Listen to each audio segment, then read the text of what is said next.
Hello everyone, welcome to Victor's Knowledge. This is Chinu Sharma, and today we are going to take up a very important topic from the subject of digital literacy and computer awareness.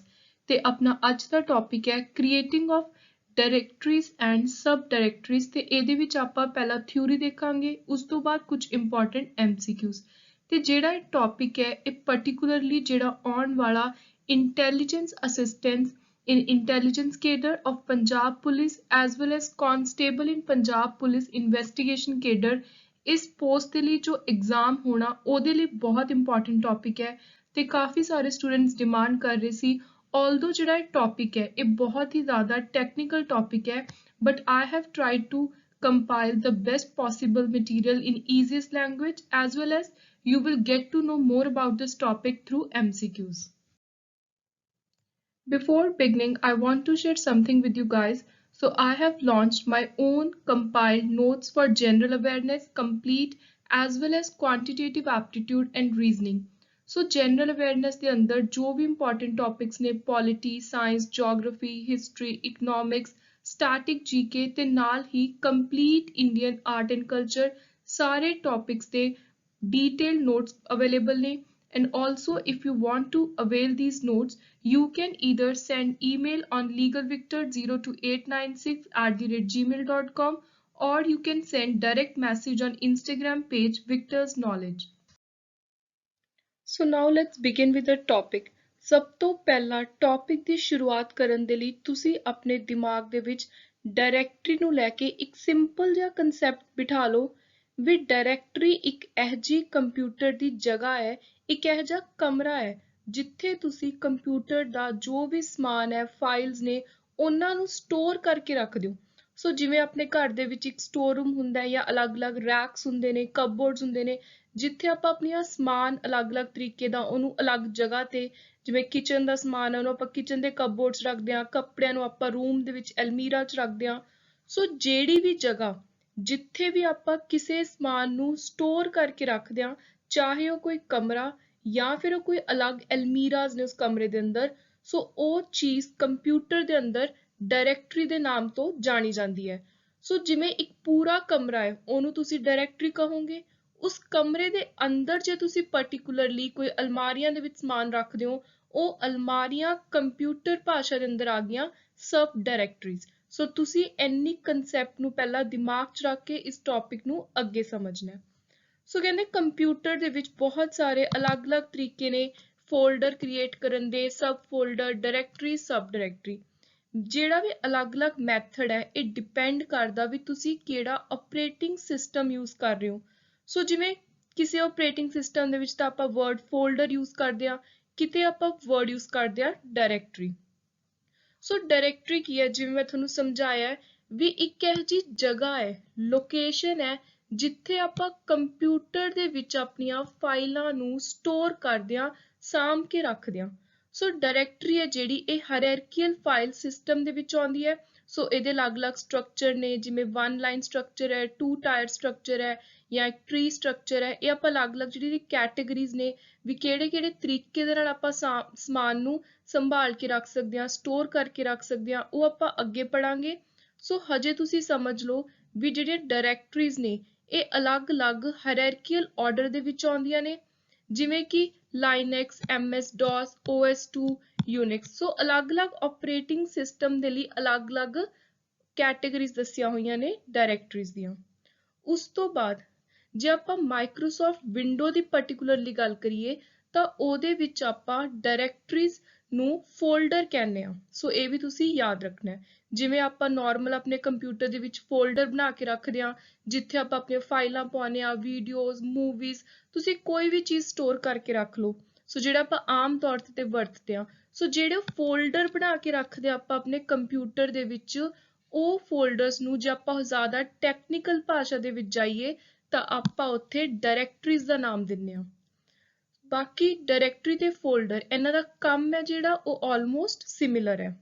So directory also known as folder is a location collection of file typically created for organization purpose। File ਕੀ ਹੈ? ਇੱਕ ਇਹੋ ਜਿਹੀ ਚੀਜ਼ ਹੈ file ਜਿੱਥੇ ਕੋਈ ਵੀ ਆਪਾਂ ਇਨਫੋਰਮੇਸ਼ਨ ਸਟੋਰ ਕਰਕੇ ਰੱਖਦੇ ਹਾਂ, ਸੋ ਆਪਾਂ ਇੱਕ ਫਾਈਲ ਨੂੰ ਅਲੱਗ-ਅਲੱਗ ਨਾਮ ਦਿੰਦੇ ਹਾਂ ਵੀ ਇਹ ਫਾਈਲ ਦੇ ਵਿੱਚ ਆਪਾਂ ਨੇ ਆਪਣਾ ਕਿਸੇ ਪਾਰਟਿਕੂਲਰ ਸਬਜੈਕਟ ਦੀਆਂ ਚੀਜ਼ਾਂ ਰੱਖਣੀਆਂ ਨੇ। ਸੋ ਜਿਹੜਾ ਇੱਕ ਫਾਈਲ ਹੈ ਇੱਕ ਇਹੋ ਜਿਹਾ ਡਾਕੂਮੈਂਟ ਹੈ, web page, wide range of other information. So file ਕਿਸੇ ਵੀ ਤਰ੍ਹਾਂ ਦੀ ਚੀਜ਼ ਹੋ ਸਕਦੀ ਹੈ ਕੰਪਿਊਟਰ ਦੇ ਅੰਦਰ। ਉਸ ਤੋਂ ਬਾਅਦ ਦੋ ਹੋਰ ਵਰਡ ਆਉਂਦੇ ਨੇ, ਪੇਰੈਂਟ ਡਾਇਰੈਕਟਰੀ, ਸਬ ਡਾਇਰੈਕਟਰੀ।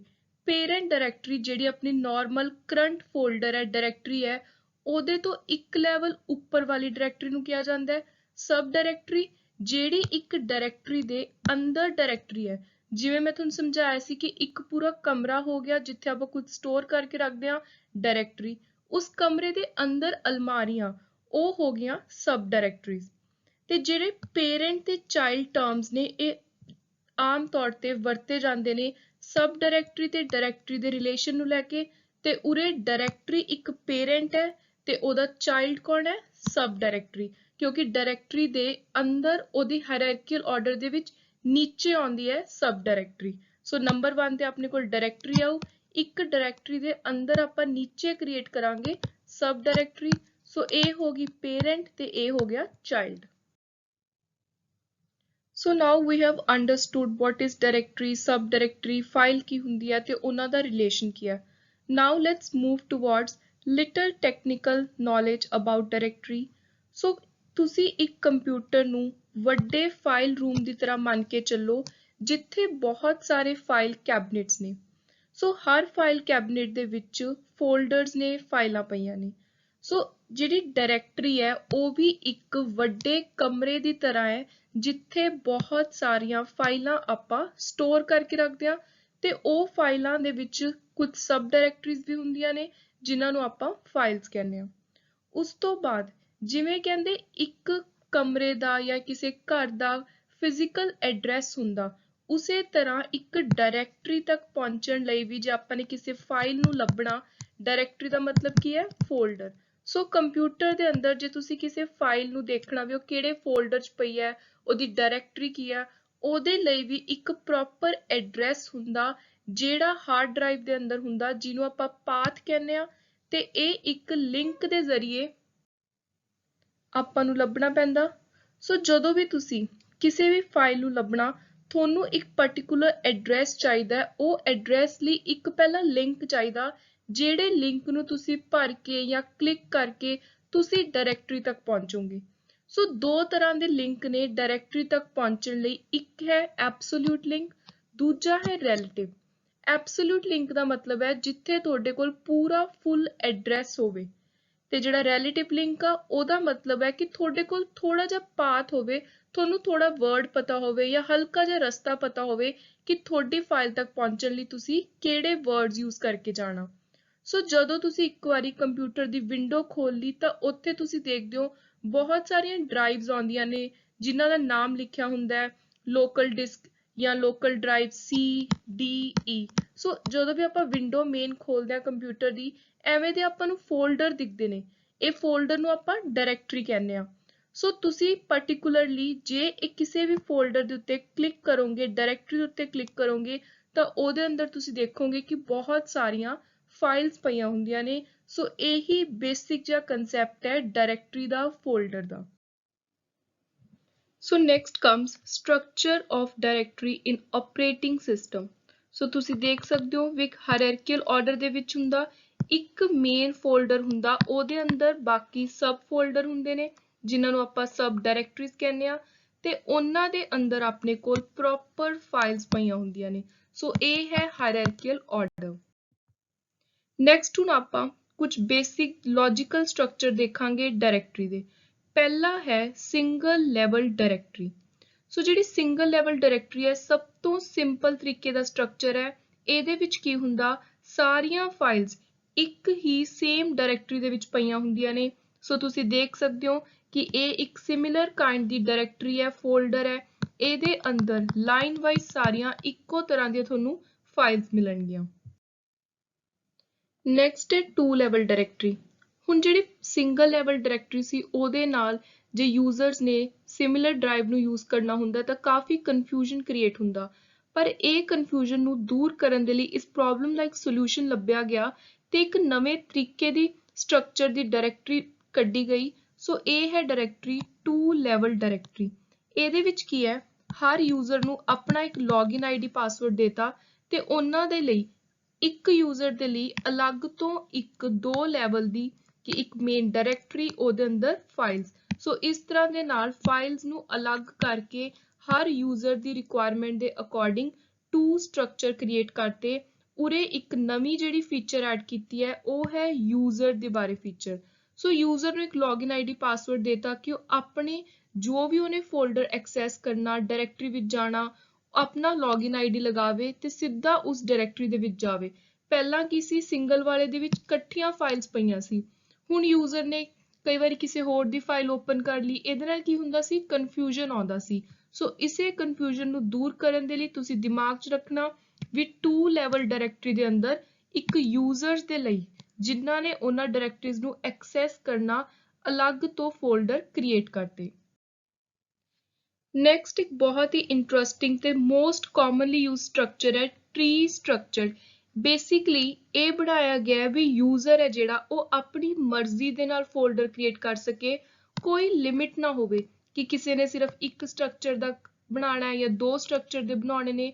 ਯੂਜ਼ਰ ਨੂੰ ਜਿਹੜੇ ਫੋਲਡਰ ਦੇ ਵਿੱਚ ਜ਼ਿਆਦਾ ਫਾਈਲਸ ਰੱਖਣੀਆਂ ਨੇ, ਉਹਨਾਂ ਨੇ ਜ਼ਿਆਦਾ ਸਬ ਫੋਲਡਰ ਬਣਾਉਣੇ ਨੇ, ਉੱਥੇ ਉਹ 3 ਤੱਕ ਵੀ ਜਾ ਸਕਦੇ ਆ। ਜਿੱਥੇ ਯੂਜ਼ਰ ਨੂੰ ਲੱਗਦਾ ਵੀ ਸਿੰਪਲ ਫਾਈਲ ਹੈ, ਇੱਕ ਅੱਧਾ ਹੀ ਡਾਕੂਮੈਂਟ ਰੱਖਣਾ, ਉੱਥੇ ਉਹ ਸਿੰਗਲ ਸਟਰਕਚਰ ਫੋਲੋ ਕਰੇ। ਜਿੱਥੇ ਯੂਜ਼ਰ ਨੂੰ ਲੱਗੇ ਕਿ ਮੈਨੂੰ ਡਾਇਰੈਕਟਰੀ ਦੇ ਅੰਦਰ ਸਿਰਫ ਇੱਕ ਫਾਈਲ ਚਾਹੀਦੀ ਹੈ, ਉੱਥੇ ਉਹ 2 ਸਟਰਕਚਰ ਫੋਲੋ ਕਰ ਸਕਦੇ ਆ। ਸੋ ਇਸ ਤਰ੍ਹਾਂ ਦੇ ਨਾਲ ਯੂਜ਼ਰ ਜਦੋਂ ਆਪਣੀ ਮਰਜ਼ੀ ਦੇ ਨਾਲ ਸਟਰਕਚਰ ਤਿਆਰ ਕਰਦਾ, ਉਹਨੂੰ ਆਪਾਂ ਕਹਿੰਦੇ ਆ ਟਰੀ ਸਟਰਕਚਰ ਡਾਇਰੈਕਟਰੀ। ਤੇ ਇਹਦੇ ਵਿੱਚ ਇੱਕ ਜਿਹੜੀ ਮੇਨ ਡਾਇਰੈਕਟਰੀ ਹੈ ਜਿਹਦੇ ਥਰੂ ਤੁਸੀਂ ਪਹੁੰਚਦੇ ਹੋ ਬਾਕੀ ਫੋਲਡਰਸ ਦੇ ਵਿੱਚ, ਉਹਨੂੰ ਨਾਮ ਦਿੱਤਾ ਆਪਾਂ ਨੇ ਰੂਟ ਡਾਇਰੈਕਟਰੀ ਦਾ। ਤੇ ਇਸੇ ਰੂਟ ਇੱਕ ਕਾਮਨ ਰੂਟ ਡਾਇਰੈਕਟਰੀ ਤੋਂ ਬਾਕੀ ਸਾਰੇ ਫੋਲਡਰਸ ਦੇ ਵੱਲ ਨੂੰ ਰਸਤਾ ਜਾਂਦਾ, ਇੱਕ ਯੂਨੀਕ ਪਾਥ ਜਾਂਦਾ। Next is very important acyclic graph directory. So simply ਇਹ ਉਦੋਂ ਵਰਤੀ ਜਾਂਦੀ ਹੈ ਜਦੋਂ ਕੋਈ 2 ਪ੍ਰੋਗਰਾਮਰ ਇੱਕ ਕਾਮਨ ਪ੍ਰੋਜੈਕਟ ਦੇ ਉੱਤੇ ਕੰਮ ਕਰਦੇ ਨੇ ਤੇ ਉਹਨਾਂ ਨੂੰ ਇੱਕ ਦੂਜੇ ਦੀਆਂ ਜਿਹੜੇ ਫਾਈਲਸ ਨੇ ਉਹਨਾਂ ਨੂੰ ਐਕਸੈਸ ਕਰਨ ਦੀ ਲੋੜ ਪੈਂਦੀ ਹੈ। ਸੋ ਉੱਥੇ ਕੀ ਹੁੰਦਾ, ਜਦੋਂ ਸਬ ਡਾਇਰੈਕਟਰੀਜ਼ ਨੂੰ ਉਹ 2 ਪ੍ਰੋਗਰਾਮਰ ਆਪਣੀਆਂ ਡਾਇਰੈਕਟਰੀ ਦੇ ਅੰਦਰ ਇਨਕਲੂਡ ਕਰ ਲੈਣ, ਇਕੱਠੇ ਉਹਦੇ ਉੱਤੇ ਵਰਕ ਕਰਨ, ਐਕਸੈਸ ਕਰ ਸਕਣ, ਸਟੋਰ ਕਰਨ, ਉੱਥੇ ਆਪਾਂ ਗੱਲ ਕਰਦੇ ਹਾਂ ਏਸਾਈਕਲਿਕ ਗ੍ਰਾਫ ਡਾਇਰੈਕਟਰੀ ਦੀ। ਸੋ ਬੇਸਿਕਲੀ ਇਹ ਉਦੋਂ ਹੁੰਦਾ ਜਦੋਂ ਕਾਮਨ ਸਬ ਡਾਇਰੈਕਟਰੀਜ਼ ਨੂੰ ਆਪਾਂ ਨੂੰ ਸ਼ੇਅਰ ਕਰਨਾ ਪੈਂਦਾ ਹੈ ਤੇ ਇਹਨੂੰ ਆਪਾਂ ਨੇ ਨਾਮ ਦਿੱਤਾ ਹੈ acyclic directories. Next is general graph directory structure. So basically ਇਹਦੇ ਅੰਦਰ ਕੀ ਹੁੰਦਾ, ਜਿਹੜੇ ਸਾਈਕਲਸ ਨੇ ਉਹਨਾਂ ਨੂੰ ਅਲਾਉ ਕੀਤਾ ਜਾਂਦਾ ਹੈ ਇੱਕ ਡਾਇਰੈਕਟਰੀ ਸਟਰਕਚਰ ਦੇ ਅੰਦਰ। ਇਹ ਤੁਸੀਂ ਦੇਖ ਸਕਦੇ ਹੋ ਤੇ ਇਹਦੇ ਵਿੱਚ ਬਹੁਤ ਸਾਰੇ ਮਲਟੀਪਲ ਡਾਇਰੈਕਟਰੀਜ਼ ਕ੍ਰੀਏਟ ਕੀਤੀਆਂ ਜਾਂਦੀਆਂ ਨੇ ਤੇ ਕਾਫੀ ਸਾਰੇ ਯੂਜ਼ਰਸ ਇਹਨੂੰ ਵਰਤ ਸਕਦੇ ਨੇ। ਪਰ ਇੱਕ ਮੇਨ ਪ੍ਰੋਬਲਮ ਇਹ ਆਉਂਦੀ ਆ ਵੀ ਇਹਨਾਂ ਡਾਇਰੈਕਟਰੀ ਸਟਰਕਚਰ ਦੇ ਵਿੱਚ ਆਪਾਂ ਨੂੰ ਬਹੁਤ ਔਖਾ ਹੋ ਜਾਂਦਾ ਕੈਲਕੂਲੇਟ ਕਰਨਾ ਵੀ ਕਿੰਨੀ ਕਪੈਸਿਟੀ ਹੈ, ਸਟੋਰੇਜ ਕਿੰਨੀ ਆਪਾਂ ਕਰ ਸਕਦੇ ਹਾਂ, ਫਾਈਲ ਦਾ ਸਾਈਜ਼ ਕੀ ਹੈ, ਕਿਉਂਕਿ ਉਰੇ ਫਾਈਲਸ ਨੇ ਜਿਹੜੀਆਂ ਉਹ ਘੁੰਮਦੀਆਂ ਰਹਿੰਦੀਆਂ ਨੇ ਇੱਕ ਡਾਇਰੈਕਟਰੀ ਤੋਂ ਦੂਜੀ ਤੱਕ ਤੇ ਯੂਜ਼ਰਸ ਨੇ ਉਹ ਸਾਈਕਲਿਕ ਸਟਰਕਚਰ ਦੇ ਵਿੱਚ ਇਹਨਾਂ ਨੂੰ ਐਕਸੈਸ ਕਰਦੇ ਨੇ। ਨੈਕਸਟ ਹੁਣ ਆਪਣਾ ਸਭ ਤੋਂ ਇੰਪੋਰਟੈਂਟ ਟੌਪਿਕ ਆਉਂਦਾ creating a directory in MS-DOS and the Windows command line. So ਇਹਦੇ ਲਈ ਸਭ ਤੋਂ ਪਹਿਲਾਂ ਤਾਂ ਤੁਸੀਂ ਇੱਕ ਸਿੰਪਲ ਚੀਜ਼ ਸਮਝੋ ਵੀ ਜਿਹੜਾ ਫੋਲਡਰ ਆਪਾਂ ਕੰਪਿਊਟਰ 'ਚ ਖੁਦ ਕ੍ਰੀਏਟ ਕਰਦੇ ਹਾਂ, ਜਿਵੇਂ ਆਪਾਂ ਕੀ ਕਰਦੇ ਹਾਂ, ਰਾਈਟ ਕਲਿੱਕ ਕੀਤਾ, ਨਿਊ ਦੇ ਵੱਲ ਗਏ, ਨਿਊ ਤੋਂ ਆਪਾਂ ਨੇ ਫੋਲਡਰ ਕਲਿੱਕ ਕੀਤਾ, ਨਵਾਂ ਫੋਲਡਰ ਤਿਆਰ ਹੋ ਜਾਂਦਾ। ਇਹ ਆਪਾਂ ਸਿੰਪਲ ਜਿਹਾ ਪ੍ਰੋਸੀਜਰ ਫੋਲੋ ਕਰਦੇ ਹਾਂ ਫੋਲਡਰ ਕ੍ਰੀਏਟ ਕਰਨ ਲਈ। ਪਰ ਇਹ ਇੰਨਾ ਜਿਹੜਾ ਸੌਖਾ ਦਿਖਣ ਵਾਲਾ ਪ੍ਰੋਸੀਜਰ ਹੈ, ਇਹਦੇ ਪਿੱਛੇ ਜਿਹੜਾ ਪੂਰਾ ਸਿਸਟਮ ਚੱਲਦਾ, ਆਪਰੇਟਿੰਗ ਸਿਸਟਮ ਦੇ ਅੰਦਰ ਬਹੁਤ ਸਾਰੀ ਟੈਕਨੀਕਲ ਚੀਜ਼ਾਂ ਚੱਲਦੀਆਂ ਨੇ, ਕਮਾਂਡ ਦੇਣੀਆਂ ਪੈਂਦੀਆਂ ਨੇ। ਸੋ ਜਿਹੜੇ ਵੀ ਸੌਫਟਵੇਅਰ ਇੰਜੀਨੀਅਰਸ ਕੰਮ ਕਰਦੇ ਨੇ ਕੰਪਿਊਟਰ ਦੇ ਪਿੱਛੇ, ਉਹ ਇਹਨਾਂ ਕਮਾਂਡਸ ਦੀ ਵਰਤੋਂ ਕਰਦੇ ਨੇ ਜਦੋਂ ਕੋਈ ਆਪਰੇਟਿੰਗ ਸਿਸਟਮ ਤਿਆਰ ਕਰਦੇ ਨੇ। ਸੋ ਆਪਾਂ ਨੇ ਪੜ੍ਹਨਾ ਹੈ ਵੀ ਇੱਕ ਡਾਇਰੈਕਟਰੀ ਨੂੰ ਕਿਹੜੀਆਂ ਕਮਾਂਡਸ ਦੇ ਕੇ ਆਪਾਂ ਕ੍ਰੀਏਟ ਕਰਦੇ ਹਾਂ। ਸੋ ਸਭ ਤੋਂ ਪਹਿਲਾਂ ਜੇ ਤੁਸੀਂ MS-DOS ਦੇ ਵਿੱਚ ਡਾਇਰੈਕਟਰੀ ਨੂੰ ਕ੍ਰੀਏਟ ਕਰਨਾ ਜਾਂ ਤੁਸੀਂ ਕੋਈ ਵਿੰਡੋ ਕਮਾਂਡ ਲਾਈਨ ਦੇਣੀ ਆ, ਉਹਦੇ ਲਈ ਤੁਸੀਂ MD ਜਾਂ ਫਿਰ MKDIR ਇਹ 2 ਕਮਾਂਡ ਦੇ ਕੇ ਇੱਕ ਨਵੀਂ ਡਾਇਰੈਕਟਰੀ ਕ੍ਰੀਏਟ ਕਰ ਸਕਦੇ ਹੋ। ਤੁਸੀਂ ਇਹ ਸਿੰਪਲ ਜੀ ਚੀਜ਼ ਯਾਦ ਰੱਖਣੀ ਹੈ। ਜਦੋਂ ਤੁਸੀਂ ਨਿਊ ਫੋਲਡਰ ਦੱਬਿਆ ਕੰਪਿਊਟਰ ਦੇ ਉੱਤੇ, ਤੁਸੀਂ ਉਹਨੂੰ ਨਾਮ ਦੇ ਦਿੱਤਾ ABC ਫੋਲਡਰ। ਸੋ ਇਹ ਫੋਲਡਰ ਤਿਆਰ ਹੋ ਗਿਆ। ਕੰਪਿਊਟਰ ਦੇ ਪਿੱਛੇ ਜਿਹੜਾ ਸਿਸਟਮ ਚੱਲਦਾ, ਜਿਹੜੀ ਕੰਪਿਊਟਰ ਦੀਆਂ ਲੈਂਗੁਏਜਸ ਚੱਲਦੀਆਂ ਨੇ, ਇੰਨਾ ਜ਼ਿਆਦਾ ਕਮਾਂਡ ਸਿਸਟਮ ਚੱਲਦਾ, ਉੱਥੇ ਕੰਪਿਊਟਰ ਤੁਹਾਡਾ ਇਹ ਫੋਲਡਰ ਕ੍ਰੀਏਟ ਕਰਨ ਤੇ ਕਿਹੜੀ ਕਮਾਂਡ ਦਊਗਾ ਜਿਹਦੇ ਨਾਲ ਤੁਹਾਡਾ ਇਹ ਫੋਲਡਰ ਤਿਆਰ ਹੋ ਜਾਊਗਾ।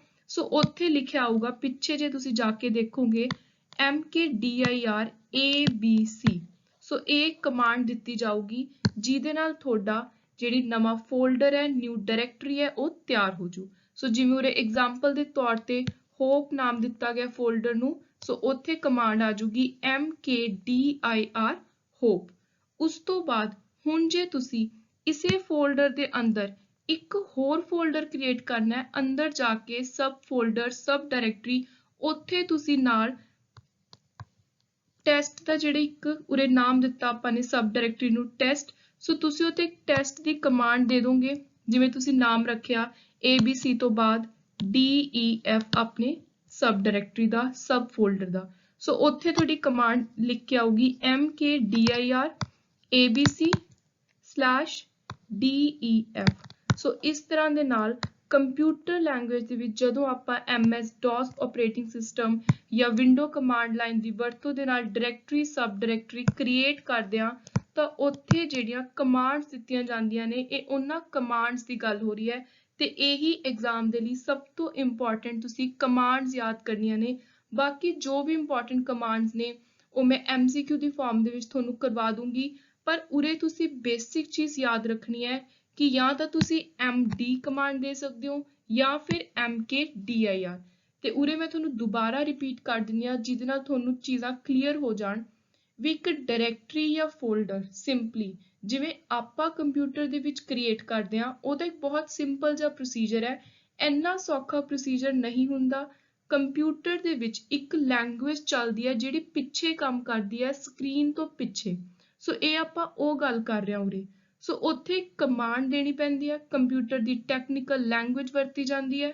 ਸੋ ਜੇ ਆਪਾਂ ਟੈਕਨੀਕਲ ਸਾਈਡ ਤੋਂ ਦੇਖੀਏ ਤਾਂ ਇੱਕ ਫੋਲਡਰ ਜਾਂ ਡਾਇਰੈਕਟਰੀ ਨੂੰ ਕ੍ਰੀਏਟ ਕਰਨ ਦੇ ਲਈ ਤੁਸੀਂ ਉੱਥੇ ਕਮਾਂਡ ਦਵੋਗੇ mkdir ਦੇ ਨਾਲ ਜੋ ਵੀ ਤੁਹਾਡੇ ਫੋਲਡਰ ਦਾ ਨਾਮ ਹੈ। ਜੇ ਤੁਸੀਂ ਸਬ ਫੋਲਡਰ ਕ੍ਰੀਏਟ ਕਰਨਾ ਤਾਂ ਸਲੈਸ਼ ਦੇ ਕੇ ਨਾਲ ਸਬ ਫੋਲਡਰ ਦਾ name. Next is what is the purpose of a directory. ਇੱਕ ਡਾਇਰੈਕਟਰੀ ਆਪਾਂ ਫੋਲਡਰ ਤਿਆਰ ਕਿਉਂ ਕਰਦੇ ਹਾਂ? ਸੋ ਵੈਸੇ ਇਹਨੂੰ ਆਪਾਂ ਸਿੰਪਲੀ ਪਹਿਲਾਂ ਪੜ੍ਹ ਚੁੱਕੇ ਹਾਂ, ਸਮਝ ਚੁੱਕੇ ਹਾਂ, ਬਟ ਥੋੜਾ ਜਿਹਾ ਹੋਰ ਇਲਾਬੋਰੇਟਿਵ ਵੇ ਦੇ ਵਿੱਚ ਜੇ ਆਪਾਂ ਦੇਖੀਏ ਤਾਂ a directory is used to store, organize separate files and directories on a computer. For example, you could have a directory to store picture, another directory to store all your document. So ਅਲੱਗ-ਅਲੱਗ ਕੰਮਾਂ ਦੇ ਲਈ ਤੁਸੀਂ ਅਲੱਗ-ਅਲੱਗ folder ਬਣਾ ਸਕਦੇ ਹੋ। By storing specific type of file in a folder, you could quickly get to the type of file you want to view. So ਜੇ ਤੁਸੀਂ ਅਲੱਗ-ਅਲੱਗ folders ਬਣਾਏ ਹੋਣਗੇ, ਡਾਇਰੈਕਟਰੀਆਂ ਤਿਆਰ ਕੀਤੀਆਂ ਹੋਣਗੀਆਂ, ਤਾਂ ਤੁਸੀਂ ਜਿਹੜੀ ਚੀਜ਼ ਨੂੰ ਐਕਸੈਸ ਕਰਨਾ ਚਾਹੁੰਦੇ ਹੋ, ਕੰਪਿਊਟਰ ਦੇ ਵਿੱਚ ਖੋਲਣਾ ਚਾਹੁੰਦੇ ਹੋ, ਉਹ ਫਾਈਲ ਦੇ ਵਿੱਚ ਈਜ਼ੀਲੀ ਪਹੁੰਚ ਜਾਓਗੇ ਜੇ ਤੁਹਾਨੂੰ ਉਸ ਡਾਇਰੈਕਟਰੀ ਦਾ ਨਾਮ ਪਤਾ ਹੈ, ਤੁਹਾਨੂੰ ਇਹ ਪਤਾ ਵੀ ਤੁਸੀਂ ਉਸ ਫੋਲਡਰ ਨੂੰ ਕਿਸ ਨਾਮ ਤੋਂ ਸੇਵ ਕੀਤਾ ਹੈ। So directories are also used as a place to store program, ਵੀ ਤੁਸੀਂ ਇਹਦੇ ਅੰਦਰ ਬਹੁਤ ਸਾਰੇ ਸਟੋਰ ਕਰ ਸਕਦੇ ਹੋ। ਸੋ ਸਿੰਪਲੀ ਜੇ ਆਪਾਂ ਦੇਖੀਏ ਤਾਂ ਡਾਇਰੈਕਟਰੀ ਇੱਕ ਇਹੋ ਜਿਹਾ ਏਰੀਆ ਹੈ, ਇੱਕ ਇਹੋ ਜਿਹੀ ਜਗ੍ਹਾ ਹੈ ਕੰਪਿਊਟਰ ਦੇ ਉੱਤੇ ਜਿੱਥੇ ਹੋਰ ਬਹੁਤ ਸਾਰੇ ਫੋਲਡਰ, ਡਾਇਰੈਕਟਰੀਆਂ ਹੁੰਦੀਆਂ ਨੇ, ਫਾਈਲਸ ਹੁੰਦੀਆਂ ਨੇ, ਤੇ ਕੰਪਿਊਟਰ ਨੂੰ ਇੱਕ ਸਹੀ ਆਰਗੇਨਾਈਜ਼ ਤਰੀਕੇ ਦੇ ਨਾਲ ਚੱਲਣ ਦੇ ਲਈ ਬਹੁਤ ਜ਼ਿਆਦਾ ਮਦਦ ਕਰਦੀ ਹੈ। ਸੋ ਫਾਈਲਸ ਡਾਇਰੈਕਟਰੀ ਦੇ ਅੰਦਰ ਹੁੰਦੀਆਂ ਨੇ, ਉਹਨਾਂ ਫਾਈਲਸ ਦੇ ਅੰਦਰ ਤੁਸੀਂ ਜੋ ਵੀ ਇਨਫੋਰਮੇਸ਼ਨ, ਜਾਣਕਾਰੀ ਪਾਉਣਾ ਚਾਹੁੰਦੇ ਹੋ ਉਹਨੂੰ ਸਟੋਰ ਕਰ ਸਕਦੇ ਹੋ। ਤੇ ਇਹ ਸਾਰਾ ਕੁਝ ਅਲੱਗ-ਅਲੱਗ ਆਪਰੇਟਿੰਗ ਸਿਸਟਮ ਤੇ ਡਿਪੈਂਡ ਕਰਦਾ ਵੀ ਕਿਹੜਾ ਆਪਰੇਟਿੰਗ ਸਿਸਟਮ ਤੁਹਾਨੂੰ ਕਿਹੜਾ ਤਰੀਕਾ ਦਿੰਦਾ ਡਾਇਰੈਕਟਰੀ ਨੂੰ ਤਿਆਰ ਕਰਨ ਦਾ। So now we have understood the basic theory. ਹੁਣ ਆਪਾਂ ਕੁਝ MCQs ਕਰਾਂਗੇ ਤੇ ਇਹ MCQs ਬਹੁਤ ਜ਼ਿਆਦਾ ਇੰਪੋਰਟੈਂਟ ਨੇ ਐਗਜ਼ਾਮ ਦੇ ਲਈ। ਫਰਸਟ ਹੈ A dash is a collection of related files and subfolder. ਸੋ ਇਹਦਾ ਨਾਮ ਹੈ ਆਪਸ਼ਨ D ਫੋਲਡਰ, ਇਹ ਆਪਾਂ ਨੇ ਪੜ੍ਹਿਆ ਤੇ ਇਹਨੂੰ ਆਪਾਂ ਡਾਇਰੈਕਟਰੀ ਵੀ ਕਹਿ ਲੈਂਦੇ ਹਾਂ। ਸੋ ਇਟ ਡਿਪੈਂਡਸ ਕਿ ਆਪਾਂ ਕਿਹੜਾ ਆਪਰੇਟਿੰਗ ਸਿਸਟਮ ਯੂਜ਼ ਕਰਦੇ ਹਾਂ। ਮਾਈਕਰੋਸੌਫਟ ਵਿੰਡੋਜ਼ ਯੂਜ਼ ਕਰ ਰਹੇ ਹੋ, ਉੱਥੇ ਤੁਹਾਨੂੰ ਨਾਮ ਹਮੇਸ਼ਾ ਫੋਲਡਰ ਮਿਲੂਗਾ। Next है dash is a program that help us to manage our file and folder. So ਤੁਸੀਂ ਜੇ ਆਪਣੇ file folder ਨੂੰ ਚੇਂਜ ਕਰਨਾ, ਮੈਨੇਜ ਕਰਨਾ, ਉਹਨਾਂ ਦੀ ਜਗ੍ਹਾ ਬਦਲਣੀ ਹੈ, ਉਹ ਸਾਰਾ ਕੁਝ ਕਿੱਥੇ ਹੋ? ਸੋ ਉਹਦੇ ਲਈ ਆਪਾਂ ਜਾਵਾਂਗੇ ਵਿੰਡੋਜ਼ ਐਕਸਪਲੋਰਰ ਦੇ ਵਿੱਚ, ਕਿਉਂਕਿ ਆਪਾਂ ਨੇ ਜੋ ਵੀ ਖੋਲਣਾ, ਕੋਈ ਡਰਾਈਵ ਖੋਲਣੀ ਹੈ, ਲੋਕਲ ਡਿਸਕ ਡੀ ਕੋਈ ਵੀ ਖੋਲਣੀ ਹੈ, ਜਿਹੜੇ ਵੀ ਆਪਾਂ ਨੇ ਡਾਇਰੈਕਟਰੀਜ਼ ਤਿਆਰ ਕੀਤੀਆਂ ਨੇ ਜਿਨ੍ਹਾਂ ਦੇ ਅੰਦਰ ਫਾਈਲਸ ਪਾਈਆਂ ਹੋਈਆਂ ਨੇ ਕੰਪਿਊਟਰ 'ਚ, ਉਹ ਸਾਰਾ ਕੁਝ ਖੋਲਣ ਦੇ ਲਈ ਆਪਾਂ ਜਾਵਾਂਗੇ ਕਿੱਥੇ? ਆਪਾਂ ਕੰਪਿਊਟਰ ਦੀ ਵਿੰਡੋ ਖੋਲਾਂਗੇ। ਉਸ ਤੋਂ ਬਾਅਦ ਹੈ dash allow us to copy move delete file folder. So ਜਿਵੇਂ ਮੈਂ ਪਿਛਲਾ MCQ ਵੀ ਤੁਹਾਨੂੰ ਦੱਸਿਆ ਕਿ ਮੈਨੇਜ ਕਰਨਾ ਸਾਰੇ ਫੋਲਡਰਸ ਨੂੰ, ਤੇ ਮੈਨੇਜਮੈਂਟ ਦੇ ਵਿੱਚ ਕੀ ਆਉਂਦਾ? ਕਾਪੀ ਮੂਵ ਕਰਨਾ ਫਾਈਲਸ ਨੂੰ, ਡਿਲੀਟ ਕਰਨਾ, ਨਵੀਆਂ ਤਿਆਰ ਕਰਨੀਆਂ, ਇਹ ਸਾਰਾ ਕੁਝ ਕਿੱਥੇ ਹੁੰਦਾ? ਵਿੰਡੋਜ਼ ਐਕਸਪਲੋਰਰ ਦੇ ਵਿੱਚ। ਐਗਜ਼ਾਮ ਦੇ ਵਿੱਚ ਤੁਸੀਂ ਧਿਆਨ ਨਾਲ ਇਹ ਡਿਫਰੈਂਸ ਦੇਖਣਾ ਵੀ ਇੰਟਰਨੈਟ ਐਕਸਪਲੋਰਰ ਤੇ ਵਿੰਡੋਜ਼ ਐਕਸਪਲੋਰਰ, ਇਹ ਦੋਨੋਂ ਆਪਸ਼ਨਸ ਦੇ ਵਿੱਚ ਤੁਸੀਂ ਕਨਫਿਊਜ਼ ਨਹੀਂ ਹੋਣਾ। ਸੋ ਆਪਾਂ ਨੇ ਉੱਥੇ ਜਦੋਂ ਵੀ ਫਾਈਲ ਫੋਲਡਰ ਜਾਂ ਸਬ ਡਾਇਰੈਕਟਰੀ ਦੇ ਨਾਲ ਰਿਲੇਟਡ ਕੁਝ ਗੱਲ ਕਰਨੀ ਆ, ਉਹਦੇ ਲਈ ਤੁਸੀਂ ਵਿੰਡੋਜ਼ ਵਰਡ ਦਿਮਾਗ 'ਚ ਰੱਖਣਾ। Next ਹੈ the dash on the start menu offers an alternate method to start application or open data file. ਸੋ ਇਹਦੇ ਲਈ ਆਪਾਂ run command use ਕਰਦੇ ਹਾਂ। ਸੋ ਇੱਕ ਇੰਪੋਰਟੈਂਟ ਫੈਕਟ ਤੁਸੀਂ ਯਾਦ ਰੱਖਣਾ ਹੈ, ਫਾਈਲ ਐਕਸਪਲੋਰਰ ਹੈ ਜਿਹੜਾ, ਉਹਨੂੰ ਪਹਿਲਾਂ ਆਪਾਂ ਵਿੰਡੋਜ਼ ਐਕਸਪਲੋਰਰ ਕਹਿੰਦੇ ਸੀ, ਹੁਣ ਆਪਾਂ ਉਹਨੂੰ ਨਾਮ ਦਿੱਤਾ ਫਾਈਲ ਐਕਸਪਲੋਰਰ ਦਾ।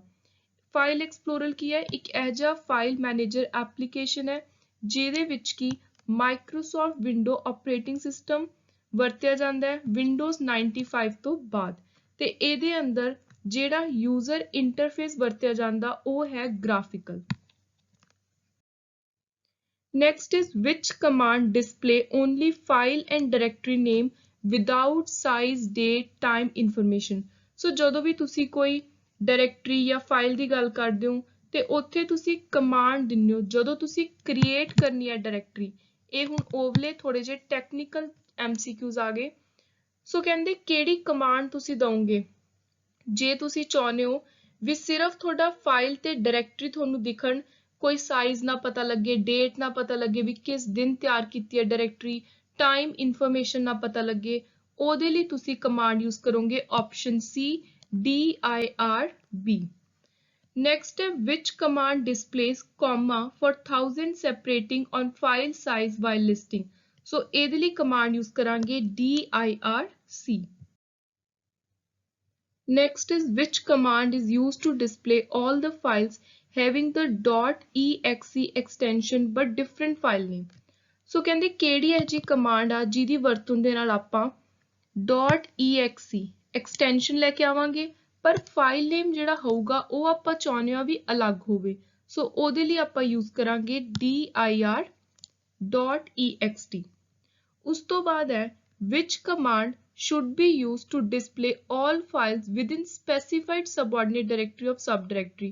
ਸੋ ਜੇ ਤੁਸੀਂ ਚਾਹੁੰਦੇ ਹੋ ਤੁਹਾਡੀ ਸਬ ਡਾਇਰੈਕਟਰੀ ਦੇ ਵਿੱਚ ਹੀ ਸਪੈਸੀਫਿਕਲੀ ਸਾਰੀਆਂ ਫਾਈਲਸ ਤੁਹਾਨੂੰ ਦਿਖਣ, ਉਹਦੇ ਲਈ ਤੁਸੀਂ ਕਮਾਂਡ ਯੂਜ਼ ਕਰੋਗੇ dir pathname, ਕਿਉਂਕਿ ਇਹਦੇ ਵਿੱਚ ਸਬ ਡਾਇਰੈਕਟਰੀ ਦੇ ਅੰਦਰ ਹੀ ਤੁਹਾਨੂੰ ਸਪੈਸੀਫਾਈਡ ਸਬਆਰਡੀਨੇਟ ਡਾਇਰੈਕਟਰੀ ਦਿਖੂ। ਸੋ ਉੱਥੇ ਤੁਹਾਨੂੰ ਦੋ ਲਿੰਕ ਚਾਹੀਦੇ ਨੇ, ਦੋ ਪਾਥ ਚਾਹੀਦੇ ਨੇ, ਸੋ ਤੁਸੀਂ ਦੋ ਵਾਰੀ ਪਾਥ ਨੇਮ ਯੂਜ਼ ਕਰੋਗੇ।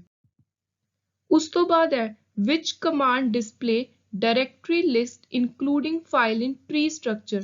ਸੋ tree structure ਦੇ ਵਿੱਚ ਜੇ ਤੁਸੀਂ ਫਾਈਲਸ ਨੂੰ ਡਿਸਪਲੇ ਕਰਨਾ ਤੇ ਡਾਇਰੈਕਟਰੀ ਲਿਸਟ ਦੇਖਣਾ ਚਾਹੁੰਦੇ ਹੋ ਪੂਰੀ, ਉੱਥੇ ਤੁਸੀਂ ਸਿੰਪਲੀ tree ਦੇ ਨਾਲ F command ਦਵੋਗੇ।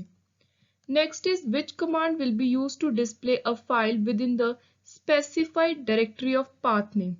ਸੋ ਜੇ ਹੁਣ ਤੁਸੀਂ ਉਰੇ ਸਿੰਪਲੀ ਸਿਰਫ ਇੱਕ ਸਪੈਸੀਫਾਈਡ ਡਾਇਰੈਕਟਰੀ ਆਫ ਪਾਥ ਨੇਮ ਦੀ ਗੱਲ ਕਰ ਰਹੇ ਹੋ, ਉਰੇ ਤੁਸੀਂ ਜਿਹੜਾ ਪਿਛਲਾ ਆਪਾਂ ਨੇ ਕੁਐਸਚਨ ਕੀਤਾ ਸੀ ਉੱਥੇ ਸੀ ਕਿ ਸਪੈਸੀਫਾਈਡ ਡਾਇਰੈਕਟਰੀ ਦੇ ਨਾਲ ਅੱਗੇ ਤੁਸੀਂ ਇੱਕ ਸਬ ਡਾਇਰੈਕਟਰੀ ਵੀ ਦਿਖਾਉਣਾ ਚਾਹੁੰਦੇ ਹੋ, ਉਰੇ ਸਿਰਫ ਇੰਨਾ ਕੀ ਕੁਐਸਚਨ ਹੈ। ਸੋ ਇਹਦੇ ਲਈ ਤੁਸੀਂ ਕਮਾਂਡ ਦਵੋਗੇ ਪਾਥ ਨੇਮ ਦੇ ਨਾਲ ਫਾਈਲ ਨੇਮ।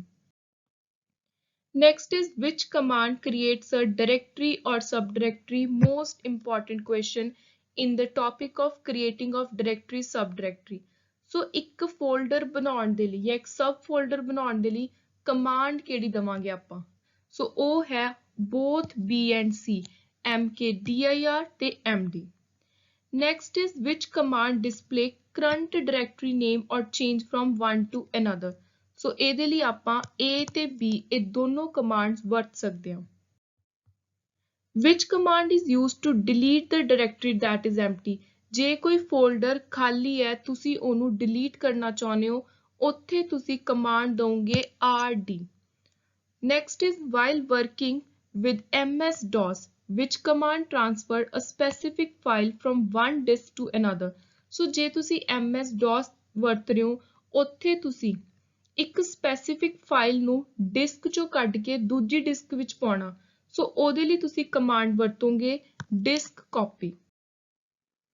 Next is ਜੇ ਤੁਸੀਂ ਆਪਣੀ ਪੂਰੀ ਦੀ ਪੂਰੀ disk ਨੂੰ ਚਾਹੁੰਦੇ ਹੋ ਵੀ ਉਹਦੇ ਅੰਦਰ ਜੋ ਵੀ ਸਮਾਨ ਹੈ ਜੋ folder ਹੈ files ਹੈ ਸਾਰੀਆਂ as it is copy ਹੋ ਜਾਣ duplicate ਤਿਆਰ ਹੋ ਜਾਣ ਉਹਦੇ ਲਈ ਤੁਸੀਂ ਦੁਬਾਰਾ ਵਰਤੋਗੇ disk copy. ਤੇ ਇੱਕ important ਚੀਜ਼ ਤੁਸੀਂ ਧਿਆਨ 'ਚ ਰੱਖਣੀ ਹੈ ਵੀ ਜਿਹੜੀ copy command ਹੈ ਉਹਦੇ ਨਾਲ ਸਿਰਫ ਕੁਝ selected files ਜਿਨ੍ਹਾਂ ਨੂੰ ਆਪਾਂ click ਕਰਾਂਗੇ ਉਹੀ copy ਹੋਣਗੀਆਂ ਪਰ disk copy ਦੇ ਨਾਲ ਸਾਰਾ ਦਾ ਸਾਰਾ ਸਮਾਨ as it is copy ਹੋ ਜਾਂਦਾ ਹੈ. Next ਹੈ which command lists the content of current directory of a disk? ਜੇ ਆਪਾਂ ਨੇ ਸਿਰਫ ਕੰਟੈਂਟ ਬਾਰੇ ਪਤਾ ਕਰਨਾ ਉਹਦੇ ਲਈ ਆਪਾਂ dir ਕਮਾਂਡ ਦਬਾਂਗੇ. What will happen in the two level directory structure? So two level directory structure ਇਹਦੀ ਆਪਣੀ ਡੀਟੇਲਿੰਗ ਪੜ੍ਹੀ ਸੀ. ਇਹਦੇ ਵਿੱਚ ਕੀ ਸੀ ਕਿ ਹਰ ਯੂਜ਼ਰ ਆਪਣੇ ਤਰੀਕੇ ਦੇ ਨਾਲ ਆਪਣਾ ID ਪਾਸਵਰਡ ਯੂਜ਼ ਕਰਕੇ ਇੱਕ ਫਾਈਲ ਡਾਇਰੈਕਟਰੀ ਨੂੰ ਯੂਜ਼ ਕਰ ਸਕਦਾ ਹੈ ਉਹਨੂੰ ਓਨ ਕਰ ਸਕਦਾ ਹੈ. Next is which of the following are the type of path name? So ਇਹ ਵੀ ਆਪਾਂ ਨੇ ਸਟਾਰਟਿੰਗ ਵਿੱਚ ਹੀ ਪੜ੍ਹਿਆ ਕਿ ਦੋ ਤਰੀਕੇ ਦੇ path name ਨੇ ਐਡਰੈਸ ਨੇ ਲਿੰਕ ਨੇ ਜਿਨ੍ਹਾਂ ਦੇ ਜ਼ਰੀਏ ਆਪਾਂ ਡਾਇਰੈਕਟਰੀ ਤੱਕ ਪਹੁੰਚਦੇ ਹਾਂ. ਸੋ ਇਹ ਨੇ absolute and relative link. Next is about tree structure. ਕਹਿੰਦੇ ਚਾਹੇ ਇੱਕ ਕੋਈ ਡਾਇਰੈਕਟਰੀ ਖਾਲੀ ਨਹੀਂ ਹੈ tree structure ਦੇ ਅੰਦਰ ਜੇ ਆਪਾਂ ਉਹਨੂੰ delete ਕਰ ਦਈਏ even if it is not empty ਤਾਂ ਉਹਦੇ ਨਾਲ ਕੀ ਹੋਊਗਾ ਪੂਰਾ ਦਾ ਪੂਰਾ ਕੰਟੈਂਟ ਡਾਇਰੈਕਟਰੀ ਦਾ ਡਿਲੀਟ ਹੋ ਜਾਊਗਾ. ਤੇ ਅੱਜ ਦਾ ਆਪਣਾ ਲਾਸਟ ਕੁਐਸਚਨ ਹੈ when two user keep a subdirectory in their own directory ਇਸ ਤਰ੍ਹਾਂ ਦੇ ਸਟਰਕਚਰ ਨੂੰ ਆਪਾਂ ਕੀ ਕਹਿੰਦੇ ਆ. ਸੋ ਆਪਾਂ ਨੇ ਪੜ੍ਹਿਆ ਸੀ ਇਹਦਾ ਨਾਮ ਹੈ acyclic structure. So this was all about our today's important lecture. I hope you like the content. Please do subscribe to my channel. Thank you and good luck.